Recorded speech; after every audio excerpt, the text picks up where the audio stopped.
Bismillahirrahmanirrahim. Assalamualaikum warahmatullahi wabarakatuh.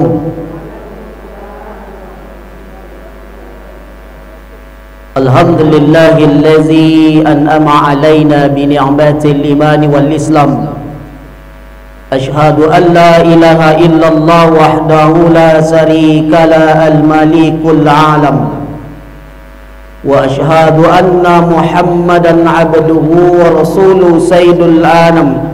Sallallahu ala sayyidina Muhammadin wa ala alihi wa ashabihil karim, amma ba'd. Faqala Allah ta'ala fil Qur'anil karim, na'udzu billahi minasy syaithanir rajim. Bismillahirrahmanirrahim. Khatamallahu ala qulubihim wa ala sam'ihim wa ala absarihim ghishawatu wa lahum azabun azim. Sadaqallahul azim. Yang sama terhormati pengurus masjid, yang sama-sama terhormati ibu-ibu yang sempat hadir pada hari ini, kemudian juga yang kita hormati Uswah TV yang meliput acara ini. Alhamdulillah, puji syukur kepada Allah Subhanahu wa taala, pada hari ini ibu-ibu orang tua ambasadornya Allah masih membukakan hatinya kepada kita untuk datang ke rumah Allah Subhanahu wa taala. Alhamdulillah, tadi kita sudah selesai melaksanakan salat asar berjemaah. Ibu mande orang tua ambasador, nikmat yang paling besar itu adalah nikmat ketika Allah Subhanahu wa taala memanggil kita melalui muazin di masjid atau musalla, lalu kita datang memenuhi panggilan. Itulah nikmat yang paling besar. Harato, rumah, TV itu biasa-biasa saja. Jadi orang kini santai je. Ala dipanggil azan oleh muazin untuk solat, tidak ada tergerak hatinya. Tapi alhamdulillah, mudah-mudahan kita istiqomah di dalam ketaatan beribadah kepada Allah Subhanahu wa taala. Amin ya rabbal alamin. Kemudian salam marilah kita doakan kepada Allah semoga tercurah buat junjungan kita, yakni Nabi besar Muhammad sallallahu alaihi wasallam. Allahumma salli ala Muhammad wa ala ali Muhammad. Baiklah ibu-ibu, sampai jam berapa? Jangan sampai selesai litak kau. 30 minit alah mana bo. Yo tadi je sampai selesai 30 minit yo kan. Baiklah orang tua ambo sado ambo ndak menggurui dengan kita berbagi saja. Maka judul tausiah kita pada hari ini mudah-mudahan nanti bisa kita aplikasikan di dalam kehidupan kita, bagaimana sebenarnya kita menjaga ibadah kita kepada Allah Subhanahu wa taala. Maka judul tausiah kita adalah 7 tanda hati sudah mati menurut Al-Quran. Ini dia, 7 tanda hati sudah mati menurut Al-Quran. Tadi yang mau membacakan surah Al-Baqarah ayat 7. Apa kata Allah Subhanahu wa taala? Khatamallahu ala qulubihim wa ala sam'ihim wa ala absarihim ghishawatu wa lahum azabun azim. Allah mengunci mati hati dan penglihatan mereka. Telinga mereka, penglihatan mereka dikunci mati oleh Allah Subhanahu wa taala, dan itu adalah merupakan azab yang paling besar. Makanya tadi di awal orang tua mau sampaikan, ketika orang azan kita tidak mengikuti panggilan Allah Subhanahu wa taala, hatiku tidak berfungsi lagi, telingaku tidak berfungsi lagi. Lai telingaku tak gantung tapi tidak berfungsi. Kece Allah apa dalam Al-Quran kepada telinga ini, sami'na wa ata'na, dengar kemudian pahami. Tapi kini awak tak balik, sami'na wa asoina, lai mendengar tapi samu telinga seperti kantong asoi. Lai tu bukan tong asoi. Nyo lai mangangonyo tapi ndak berfungsi lai. Ini nih. Makanya dari awal mau sampaikan Ibu, yang berbahaya itu adalah ketika hati ini dikunci oleh Allah SWT. Lai punyo talingo, tapi talingo ko tidak berfungsi. Ketika Allah panggil kita, kita nggak mau datang. Kemudian lai punya mata, tapi mata ini tidak mau melihat kepada kebaikan. Mudah-mudahan awak jangan begitu. Dasar deh. Kamu sabut tadi Ibu, ndak baik dewa miskin tu, ndak piti nak berhenti. Ya kan, tapi jangan ketika Allah panggil kita tapi kita nak nge dah. Itu nge. Asen apa dia saya orang tu kecil tu nak nge namo dah. Itu mande-mande. Makanya tadi mau sampaikan 7 tanda hati sudah mati menurut Al-Qur'an. Yang pertama kata Allah Subhanahu wa taala adalah manusia yang meremehkan salat dan berani meninggalkan salat. Ini dia. Makanya mandi-mandi ambo kalau ada awak meremehkan salat masuk jam 4, awak salat jam 5 tu meremehkan mah. Ambo pernah mau kecen bu, ada tradisi awak yang kurang ancak mah. Ketika beralik bara-arak je bendi tu jam 3. Sakancang bunyi arak-arak tok-tok keceknya tu kan. Sakancang itu lo suara azan. Ambo sampaikan kalau ambo ceramah bu, ambo sampaikan kepada orang tua ambo, jangan bara-arak tu jam 2, jangan bara-arak tu jam 3, karena usah ngampe orang solat. Kapan arak-arak Ustaz? Sesudah solat subuh. 5:30. Arak-arak lah. 5:30 sampai ke Taplau tu balik ke sekolah. Kadang-kadang kan gini nih bu, ambo paham kalau ibu-ibu kok kan miratun jom maratun kan dakek-dakek tu, perempuan jo cermin kan dakek-dakek tu. Ibu-ibu kan suka menggaya, padusiku suka menggaya. Pokoknya kalau ada apa berang kawa awak menggaya tu apa tu nak paham tu doh. Nyo perempuan tu maratun jom miratun dakek-dakek antara cermin. Makanya kita lah badak. Ala rapi-rapi. Malah sembahyang Ustaz, kok rusak lu badak ambo kan. Itu dia. Ini orang, kalau ada manusia yang meremehkan salat, bahkan berani dia tidak salat, meninggalkan salat, ini hati sudah mati kata Allah Subhanahu wa taala. Ini yang pertama. Maka hati-hati mendek. Ya kan? Jangan mainkan salat itu. Makanya kalau awak biasanya ibu-ibu yang masak tu, kalau masak jangan jam 2 balik, jam 1 balik, ya kan? Karena jam 2 balik masak beko tanggung. Awak solat ndak lo kusuk dia doh. Beko sedang sembahyang Allahu Akbar. Onde lawak dan tadi dia mahal makan di kucing tu kan. Tu kan ndak apa jadi kan. Makanya awak solat tu you memang disediakan kok dapat mandi awak siap zuhur tu. Aku ndak ke pasar raya, ke Transmart 3 kali mandi kadang puta-puta ni. Ikut menghadap Allah. Kita biasa-biasa saja kan. Itu maka selesaikan itu salah satu supaya sembahyang awak kusuk tu. Makanya awak bereskan di rumah sado dulu, ya kan. Kalau nak beko takana sado mah. Nyo dalam salat tu mak takana sado tu mah. Beko selesai salat tak ada takana tu dong. Itulah hebatnya setan itu. Setan tu hebat daripada awak kan. Tu makanya selesai itu kan. Dan berani meninggalkan salat. Ada orang mah. Ayo padahal Ustaz, yang tak sembahyang kan ambo mah. Besok-besok lah burus kata. Ada orang begitu bu. Tak nama apa tu kan, tak mau diberi nasihat. Besok-besok lah yang dipikir Ustaz katanya. Mandai. Tak semudah itu. Makanya orang yang tak salat itu, kasih. Apa kata Allah Subhanahu wa taala dalam surah Mudassir ayat 42 43? Pada ayat 42, apa kata Allah Subhanahu wa taala? Masalakakum fisakar. Masalakakum fisakar. Apa yang menyebabkan kamu masuk ke dalam neraka sakar? Tahu sakar? Sakar itu adalah api neraka yang nyala-nyala. Dasar. Api neraka tu. Awak saya tapi jak puntong rokok saya mengalah tiang wah. Apa lagi besok masuk ke dalam neraka sakar. Orang yang tak sembahyang, orang yang tak solat, tampiknya kata Allah Subhanahu wa taala, masalakakum fi sakar.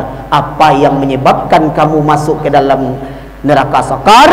Lalu jawab oleh Allah Subhanahu wa taala, qalu lam naka minal musallin, adalah mereka orang-orang yang meninggalkan solat. Ambo ngajar di SMA. Ambo tanya anak-anak awak, anak SMA, rato-rato ndak solat. Lai solat jam 6. Coba bayangkan, anak SMA. Siapa yang salah? Bukan guru yang salah, mande juaya yang salah. Makanya ambo dah belajar, Bu.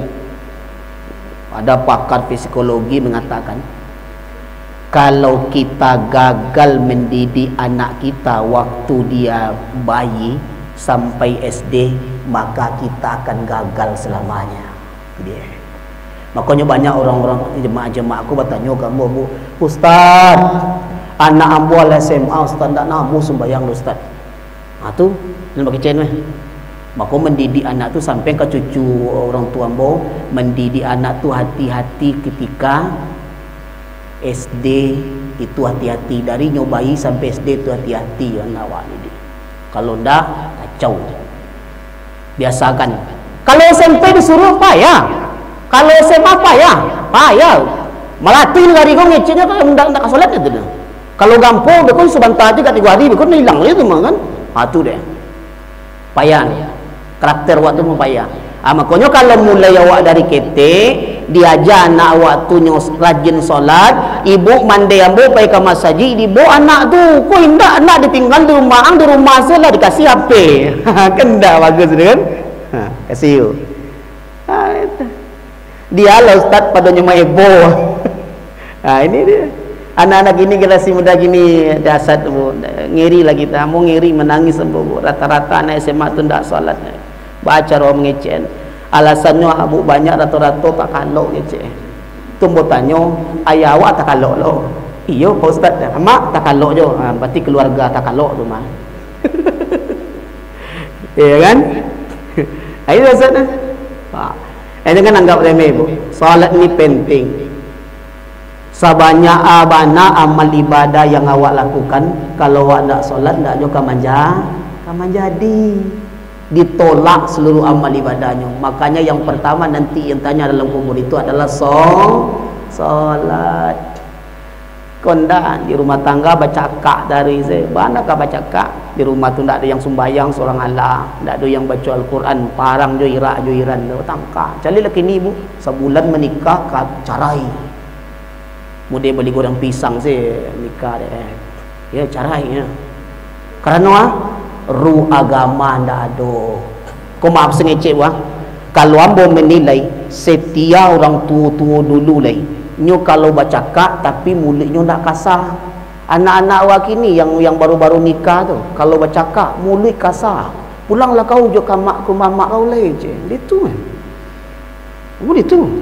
Kalau agama ndak ada. Kalau ndak sembahyang maka setan tu bertumpuk dalam satu. Ya kan? Dasar ni. Makanya mandai kita dari hati ambo bagus ini tausiah ibu-ibu. Ambo sampai ke mana nombor ceramah, ambo sampai ke Pesisir Selatan ceramah Bu. BMT ni kan. BKMT ni Bu. Akan ada nasionalnya juga pun ada nampak dia ambo kabupatennya ada lo, kecamatannya ada lo, yang kelurahannya ada nampaknya. Kalau nak salah bajunya seragamnya putih warna biru tu tu dasar tu. Ya kan?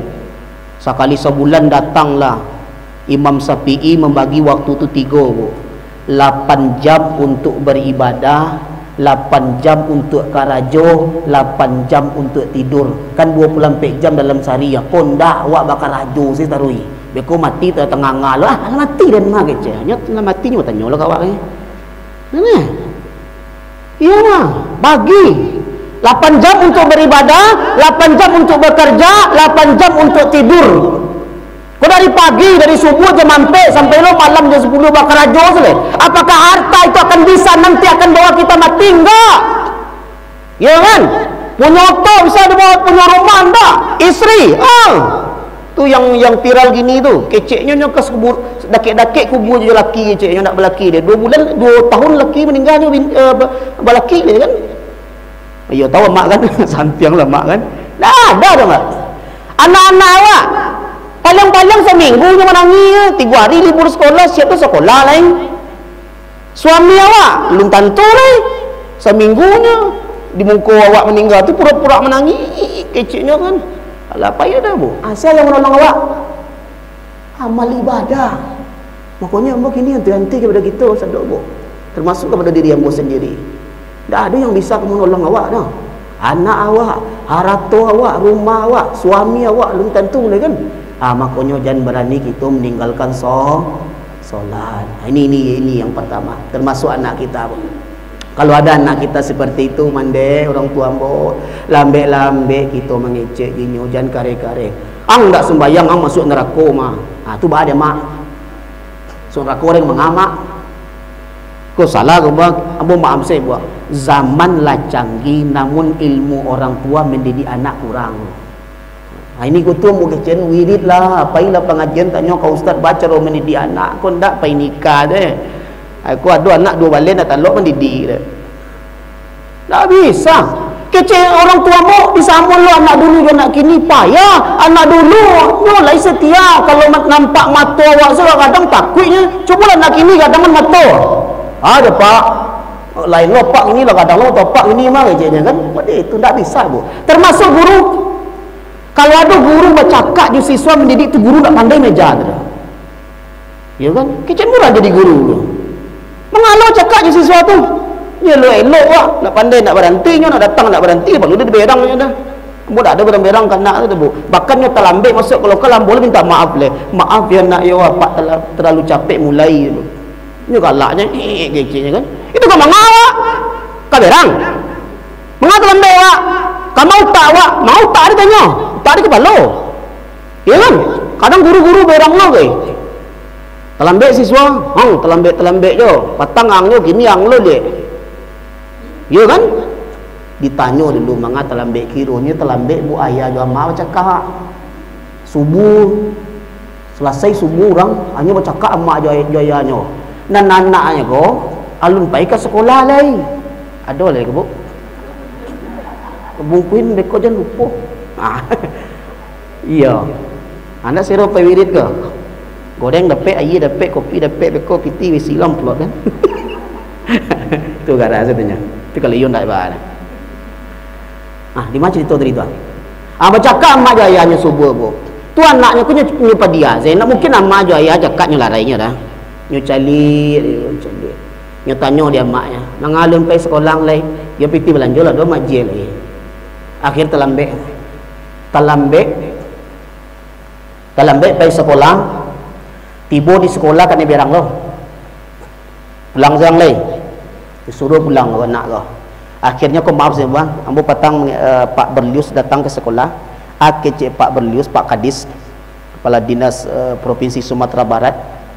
Anak SMK, anak yang patang yang melakukan demo itu yang pakai pisau tu bu, itu adalah anak yang guru dan orang tua gagal mendidiknya.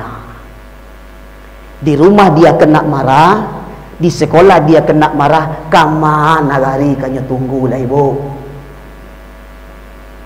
Dia itu wak pakai cen, ang nak pakak mah, ang sama jo ayah, itu sama jo ayahnya, anak ayahnya nak nambo dah. Itu makanya boleh kau hati-hati bu. Apa boleh ibu-ibu punya anak, jangan kasar kita kepada anak kita. Itu kini anak macam ni nama dia tu. Orang tua murah-murah saya sumpah serapah aku kepada anaknya. Nyo kecil anak antu hijau, antu balau, setan macam ni. Mana berubah anak tu?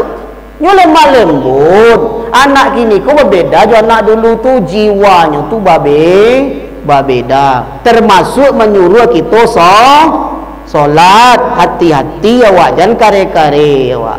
Ibu mandi ambo kalau ada anak awak ka bacakak jangan dimungku anak. Di mana cakap Ustaz sungkai. Ya kan? Ikut dimungku anak bacakak lo. Akhirnya cubun lo beko di luar. Ang cubun cina ya ada pernah cakap jamannya tanpa mak dan tanpa lo orang dulu kecil macam itu.